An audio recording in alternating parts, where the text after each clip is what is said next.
Every Mother's Day, my mom comes back, even though we buried her 3 years ago. I know how that sounds. I didn't believe it the first time either. I told myself grief does strange things to your head, makes you hear what isn't there, see patterns that don't exist.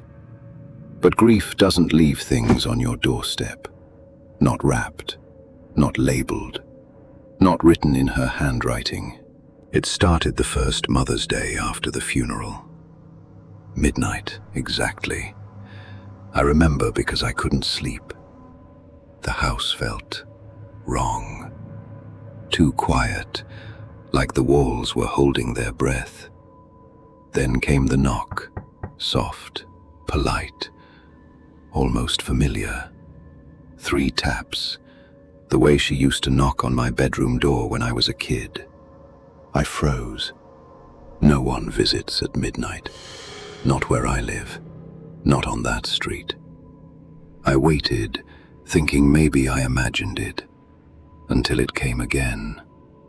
3 taps, slow, patient, like whoever or whatever stood outside knew I would eventually answer. When I opened the door, no one was there. Just a box, perfectly wrapped in pale blue paper, a ribbon tied neatly on top, and my name, written in cursive I hadn't seen since childhood.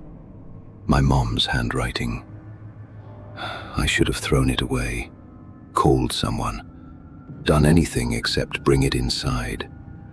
But I didn't, because some part of me, some stupid, grieving part, wanted it to be real. Inside the box there was a photograph, old, slightly faded. It showed me sitting at the kitchen table when I was maybe 6, crying over something I don't even remember. And behind me, blurred but unmistakable, was her, watching me, smiling. The thing is, that photo was never taken. I would have remembered. And even if I didn't, who took it? Who kept it hidden for decades, just to leave it at my door? I didn't sleep that night. The next morning I told myself it had to be a prank, someone messing with me. Maybe a friend who knew I was struggling. Maybe someone who found old things and decided to play sick games. I convinced myself of that, because the alternative was impossible. A year passed. I tried to move on, packed up most of her belongings, avoided thinking about that night, avoided thinking about her, which felt wrong, but also necessary, because remembering her too much started to feel like inviting something back. Then Mother's Day came again, and at exactly midnight, the knocking returned. 3 taps. This time, I didn't hesitate as long. Fear does that. It makes you faster, not braver. I opened the door almost immediately, like I wanted to catch someone in the act. Again, no one. And again, a box. Same wrapping, same ribbon, same handwriting. My hands were shaking when I opened it. Inside was an old cassette tape, the kind we hadn't used in years. There was a note taped to it. Play me. I didn't even own a cassette player anymore, but I drove across town at 1 a.m. to find one. I don't know why. Curiosity? Fear? Or something worse? Obedience, maybe. When I finally played it, I heard my own voice. I was younger, maybe 10, arguing, yelling, saying things I barely remembered saying. I hate you. I wish you weren't my mum. Then, silence. And after that, her voice. Soft, calm, not angry, You don't mean that. The tape ended there. I sat in that car for a long time, staring at nothing. Because that conversation happened behind a closed door. No one else was there. No one could have recorded it. Except her. Or something pretending to be her. That's when I started locking everything. Doors, windows, even the inside doors. I told myself it was paranoia, but deep down, I knew it was preparation. Another year passed. This time, I tried to get ahead of it. I left town before Mother's Day, booked a cheap motel hours away. New place, new surroundings. No way anyone could find me. Midnight came. No knocking. I actually laughed. For the first time in months, I felt relieved. Like whatever curse I imagined was finally broken. Then I heard it. Not from the door, from the bathroom. 3 taps. I stood there, frozen, staring at that closed bathroom door. As the tapping came again, slower this time, more deliberate. When I opened it, the room was empty, except for the sink, and sitting inside it was a small, neatly wrapped box. That's when I understood something I wish I hadn't. It wasn't leaving the gifts at my house. It was following me. Inside that box was something different. A piece of jewelry, a necklace, one I had given to someone else, someone my mom never met. Or at least, I thought she never met. There was a note this time. I see everything. My stomach dropped, because that necklace, I had taken it back after things ended badly, after I said things I wasn't proud of, after I became someone my mom would have been disappointed in. And somehow, she knew. That's when the gifts stopped feeling like memories and started feeling like warnings or punishments. The next year, I didn't wait for midnight. I sat by the door with a baseball bat, lights off, heart pounding. I was ready to catch it, ready to prove it was just a person, someone sick enough to keep this going. Midnight. Silence. Then 3 taps. I yanked the door open instantly. Nothing. No box. For a moment, I thought it was over, that maybe whatever game this was had finally ended. Then I heard something behind me, a soft, dragging sound. I turned slowly, and there it was, the box, sitting in the middle of my living room.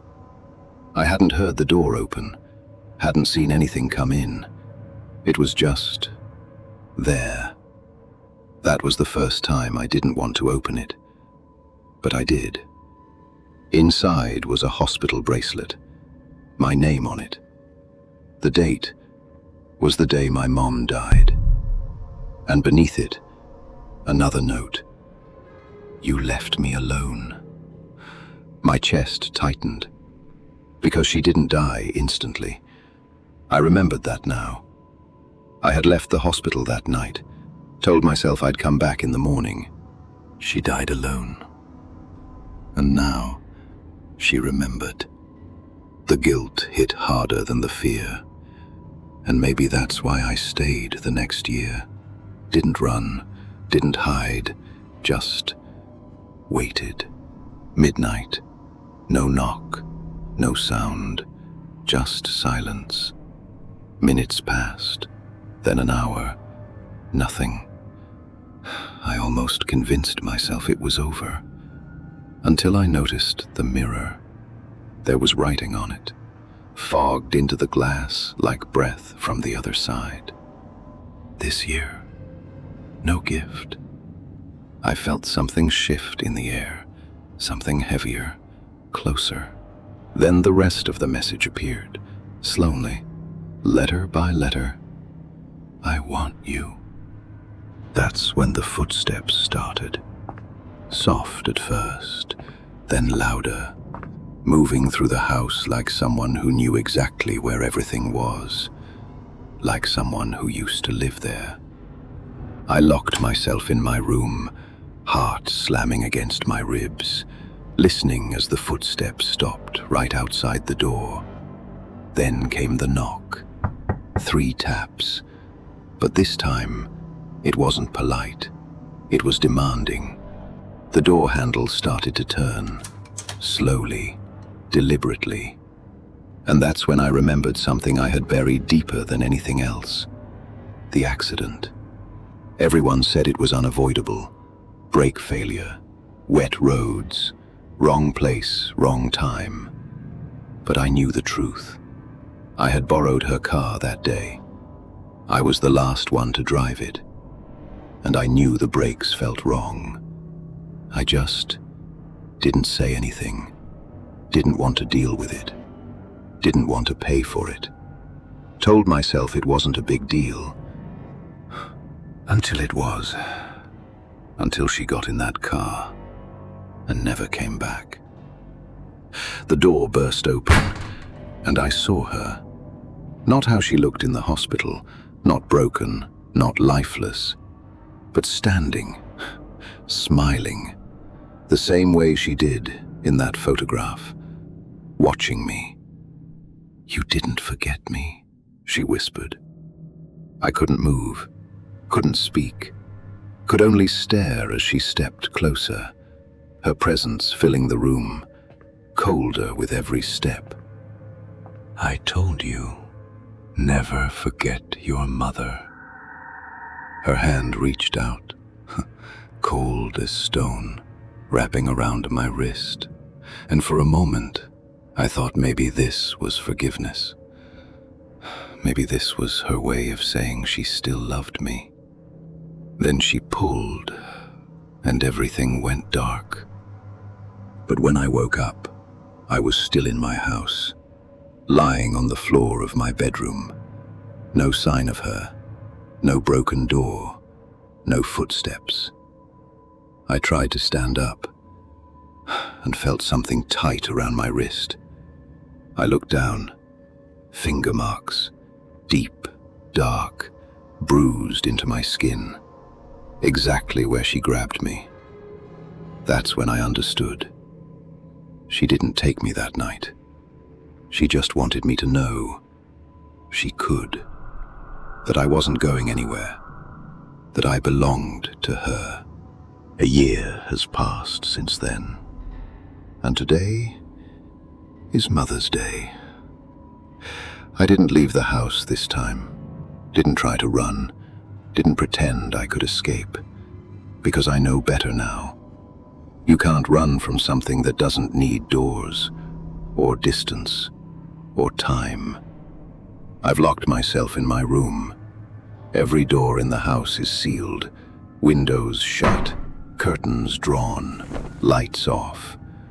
I'm sitting here in the dark, watching the clock, waiting, because it's almost midnight, and I know she's coming back. The house already feels wrong again. The clock just hit 11:59. My heart is pounding so loud, I can barely hear anything else. I'm staring at the door, waiting for it, praying it doesn't come.